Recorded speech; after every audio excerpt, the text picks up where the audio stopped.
सुप्रभात बच्चों। आज की पढ़ाई पुनः समास ही होगी। जिस समास के संदर्भ में मैंने आपको पूर्व में भी बतलाया, इसमें कुछ समास के कुछ भेद के बारे में आपको जानकारियाँ दी, जैसे तत्पुरुष समास और कल मैंने आपको द्वंद्व समास के बारे में मैं कल आपको बतलाया था।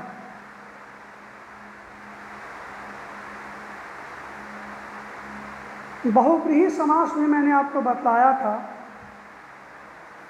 तो बहुव्रीहि समास होता है कि जो अपने मूल अर्थ को छोड़कर कोई विशेष अर्थ को ग्रहण करता है, वैसे समासिक शब्द को हम अव्ययी भाव समास कहते हैं। जैसे लंबोदर के बारे में बतलाए थे हम कि लंबोदर एक शब्द बताए थे, दशानन एक शब्द बतलाए थे, चक्रपाणी बतलाए थे। ये सब में पूर्व पद भी है और उत्तर पद भी है, लेकिन ये दोनों पद गौण हो जाता है और इससे जो नए शब्द की उत्पत्ति होती है उसका अर्थ कुछ और हो जाता है। विशेष अर्थ को ग्रहण करने वाला शब्द बहुव्रीहि समास कहलाता है। लंबोदर कहने से गणेश का बोध हो जाता है, दशानन कहने से रावण का बोध हो जाता है, चक्रपाणी कहने से विष्णु का बोध हो जाता है। एवं प्रकार से ऐसे जितने भी शब्द आपको मिलेंगे सारे शब्द बहुव्रीहि ही होंगे। यद्यपि समास में कोई कोई ऐसा शब्द होता है जो दो समास का रूप धारण करता है, कर्मधारय भी हो जाएगा और बहुव्रीहि भी हो सकता है। तो आपको उसका विश्लेषण करने के ऊपर निर्भर करता है। आप जिस ढंग से उस शब्द को विश्लेषित कीजिएगा उसी ढंग से उसका समास बनेगा। बहुव्रीहि समास और द्वंद्व समास भी मैं आपको कल पढ़ाया था कि जिसके दोनों पद प्रधान हो, अर्थात पूर्व पद और उत्तर पद दोनों पद जिसके प्रधान होंगे वही होगा द्वंद्व समास। जैसे भात दाल, लोटा डोरी, सुबह शाम, अमीरी गरीबी, उत्थान पतन, पुण्य पाप, ये सब क्या है? सुबह शाम, भाई बहन, माता पिता, ये सब जो है एक दूसरे से बंधा हुआ है। अर्थात पूर्व पद और उत्तर पद दोनों पद प्रधान है। तो ऐसे समासिक शब्द को हम द्वंद्व समास कहते हैं। अब आइए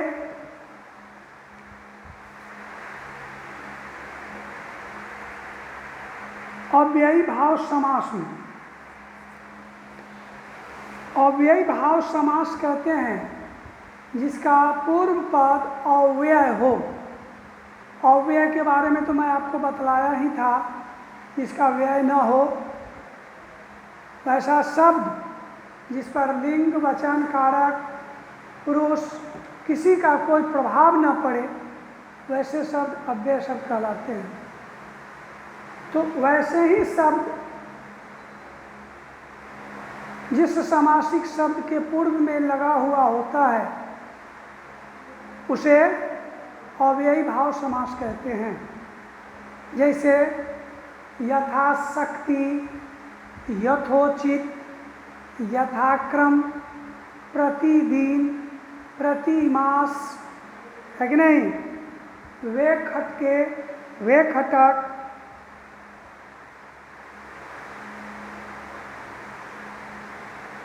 आजन, ये सब क्या है?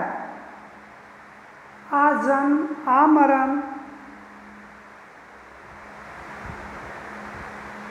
यथा समय, तो इसमें यथा हुआ, वे हुआ, भर पेट, भर हुआ, है ना, प्रति हुआ, आ हुआ, ये सब जो है इसके ऊपर लिंग, वचन और कारक का कोई प्रभाव नहीं पड़ेगा।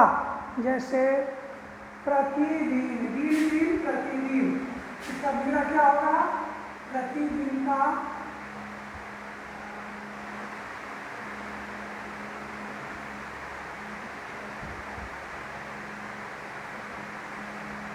इसका विग्रह कीजिएगा तो दिन दिन प्रतिदिन होगा, ठीक है ना? तो ये अव्ययी भाव समास हुआ, क्यों, काहे हुआ? तो प्रति हुआ और दिन हुआ। प्रति दिन शब्द जो है इस पर लिंग, वचन, कारक, पुरुष का प्रभाव पड़ सकता है, लेकिन ये प्रति पर न लिंग का प्रभाव पड़ेगा, न कारक का, न पुरुष का और न वचन का। इस पर होगा कई दिनों से वह बीमार है, तो दिन का हो गया दिनों,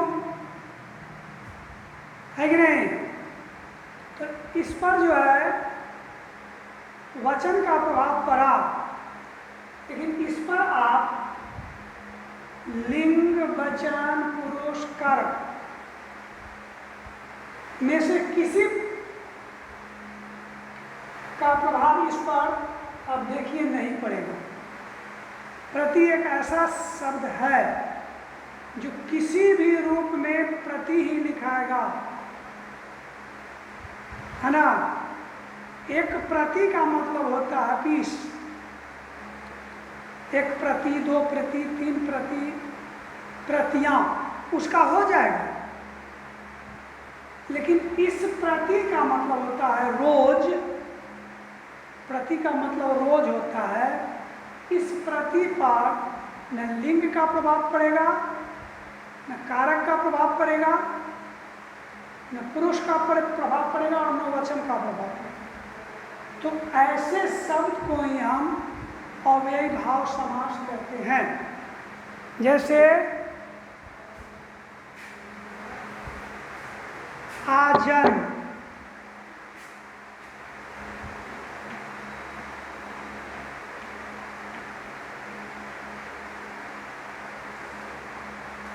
आजन, आ हटा दीजिए तो जन्म हो जाएगा। ये आ जो है ना, ये अव्यय है। आजन्म माने पूरे जन्म भर, जन्म भर। आजन्म का मतलब है जन्म भर, आ का मतलब है भर या पूरा, पूरा जन्म आजन्म या भर जन्म, जन्म भर आजन्म। तो ये आ पर न लिंग का प्रभाव पड़ेगा, न पुरुष का, न वचन का, न कारक का, किसी का प्रभाव इस पर नहीं पड़ेगा। इसलिए ये शब्द हुआ अव्यय। अव्यय हुआ तो अव्यय शब्द अगर पूर्व में जुड़ा हुआ होता है तो ये हो गया अव्ययी भाव।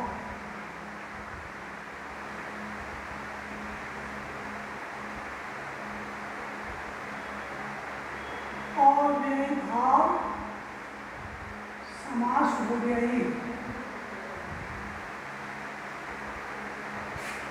अव्ययी भाव, ये भी हो गया अव्ययी भाव।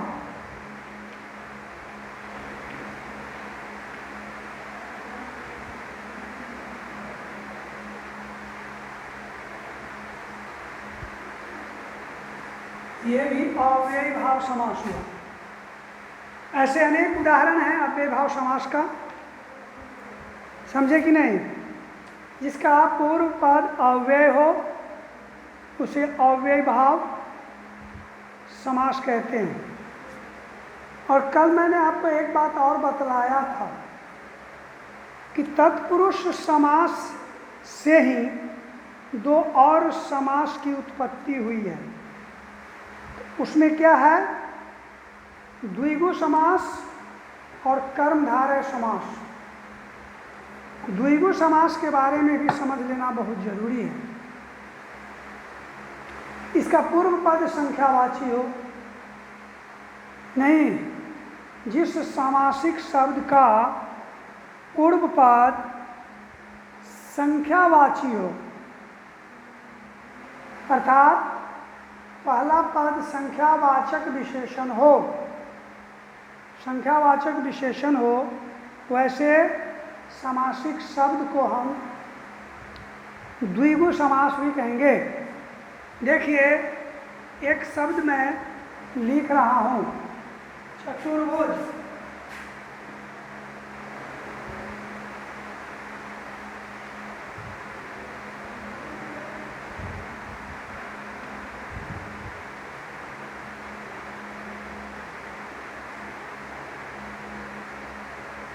चतुर्भुज एक शब्द है। तो जब विग्रह कीजिएगा तो चार भुजा होगा। भुज माने भुजा, हाँ, और चतुर माने चार। तो चार भुजा को धारण करने वाला कौन थे? चतुर्भुज से विष्णु का भी बोध होता है। उस स्थिति में ये बहुव्रीहि समास हो गया। लेकिन चार हैं भुजा, चार भुजा वाले अगर होगा तो चार हो गया। यहाँ संख्या का बोध है। चतुर्भुज में पूर्व पद संख्यावाची है, इसलिए ये हो गया द्वंद्व, द्विगु।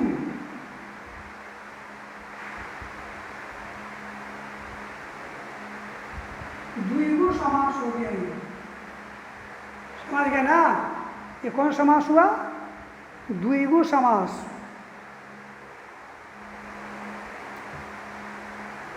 ठीक है, ये द्विगु समास हुआ। अब जैसे देखिए, द्विगु समास और ये बहुव्रीहि भी हो गया। द्विगु समास और बहुव्रीहि समास में अंतर।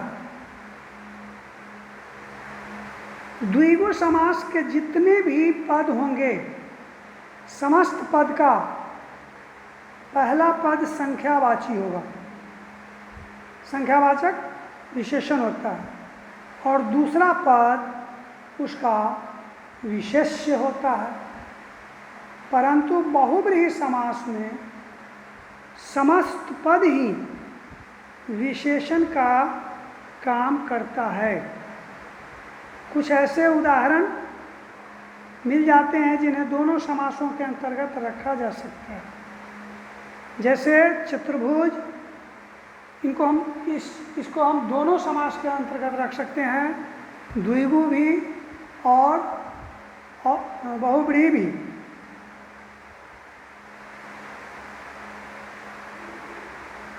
चतुर्भुज, चतुर्मुख, त्रिनेत्र, इनके विग्रह करने पर निर्भर करता है कि ये द्विगु या बहुव्रीहि में से किस समास के उदाहरण हो सकते हैं। ठीक है, हालांकि इसमें कोई खास अंतर नहीं है।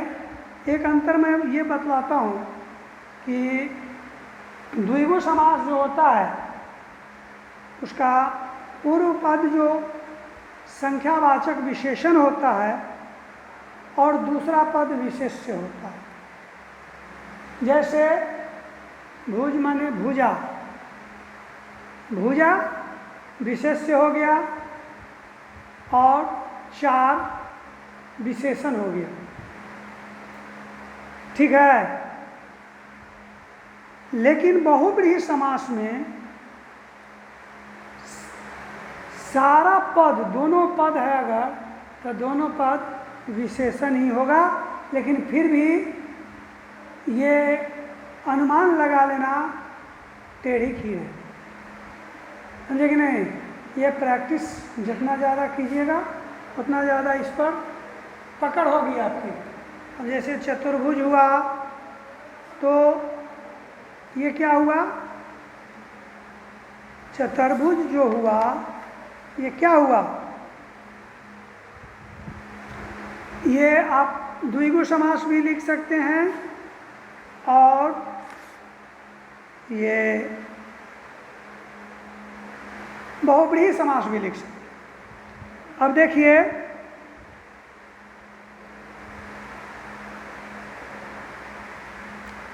जैसे देखिए कर्मधारय समास और बहुब्रीहि समास में अंतर है।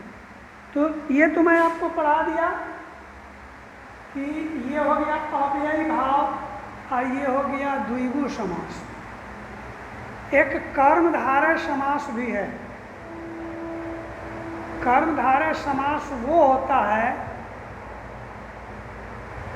जो विग्रह करने पर है जो बीच में आ जाता है जो, विग्रह करने पर है जो आ जाता है, उसे हम कर्मधारय समास कहेंगे।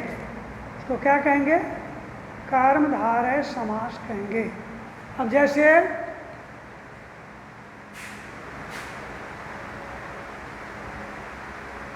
नववधू,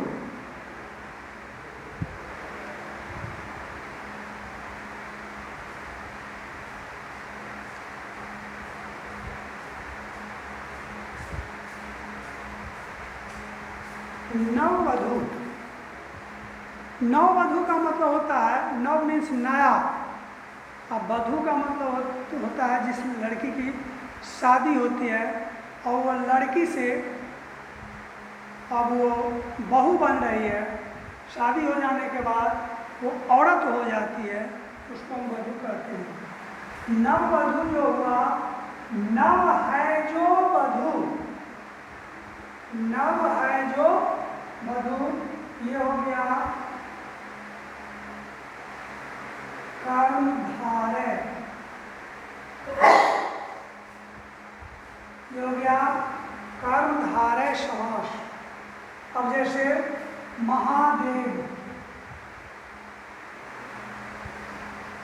महादेव,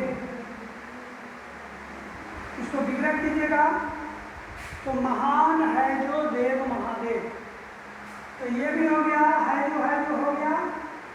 तो कर्मधारय, कर्मधारय समास में समासिक शब्द को जब आप विग्रह कीजिएगा तो है जो उसमें प्रायः लगा रहता है। ये पहचान का तरीका है। लेकिन हम किताब की परिभाषा में मैं आपको बताना चाहूँगा कि जैसे दशानन, तो है जो लग गया दशानन, जैसे वो यहाँ हो गया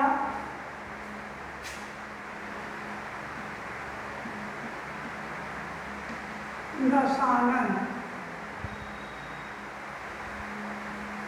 दशानन में दस है आनन जिसके, अर्थात क्या हो जाएगा, दस है आनंद जिसके, अर्थात क्या होगा जरा बताइए। दस है आनंद जिसके में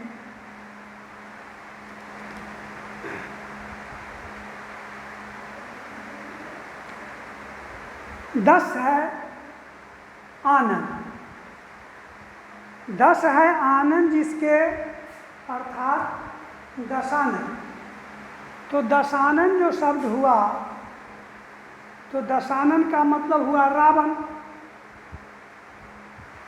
एक अर्थ में यह रावण हो गया।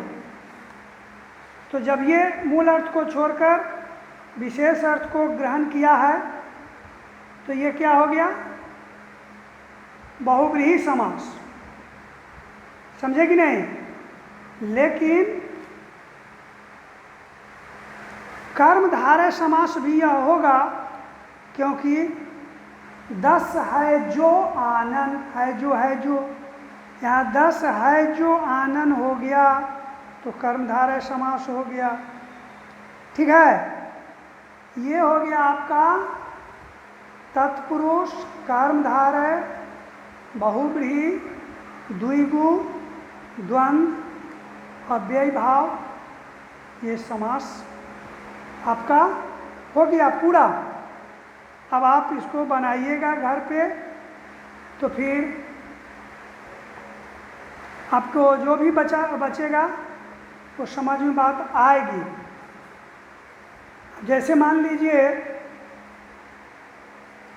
कि चौराहा हुआ तो चौराहा क्या हुआ? 4 राहों का समाहार। चौराहा 4 राहों का समाहार। तो यहाँ हो गया चौराहा, क्या हो गया? चौराहा हो गया द्विगु समास। ये कोई अन्य समास में कन्वर्ट नहीं हो सकता। समझ गए ना? तो ये हो गया द्विगु समास। जैसे मान लीजिए क्या कहें आपसे, जो महावीर हो गया। महावीर क्या हुआ? महान है जो वीर, महावीर हो गया। महावीर का मतलब महान है जो वीर, है जो आ गया तो ये कर्मधारय समास हो गया। ठीक है ना? कर्मधारय समास ये हो गया। अब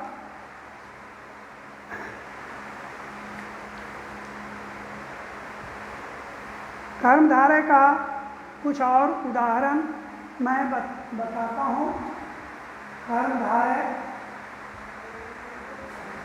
कर्मधारय समास।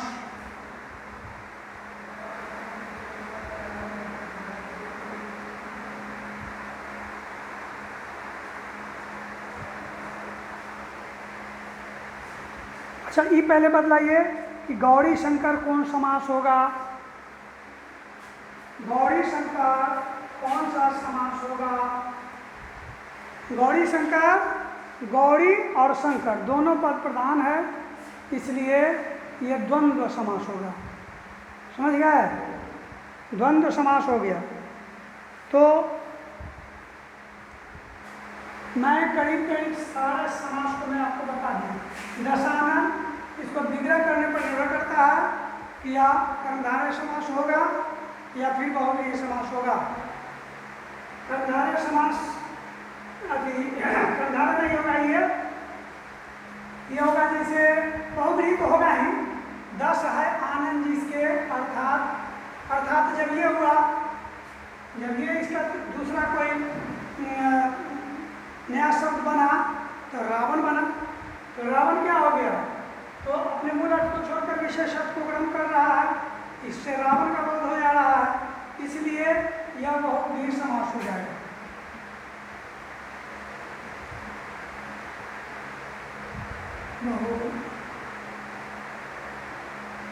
बहुव्रीहि।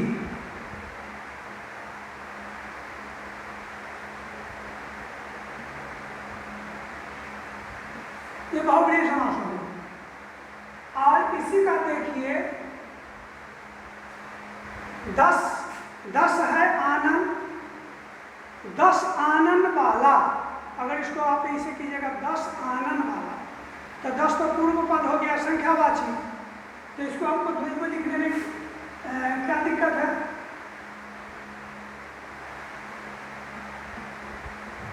द्विगु लिखने में कोई दिक्कत नहीं है। इसीलिए कभी कभी ऐसा भी ही समासिक शब्द के दो भेद हो सकते हैं, लेकिन वो आपके ऊपर निर्भर करता है कि उस समासिक शब्द का आप विग्रह कैसे कीजिएगा। समझ गए कि नहीं? तो फिर मैं कल बतला दूंगा इस, अगर समास आप सही से नहीं समझे तो फिर मैं कल इसी को बता दूंगा, नहीं तो कल मैं फिर दूसरा चैप्टर की शुरुआत करता। समझ गए कि नहीं? तो ठीक है, आज की पढ़ाई को यहीं स्थगित की जा रही है और आप मेरे वर्ग में उपस्थित हुए हैं, इसलिए आपको बहुत बहुत धन्यवाद।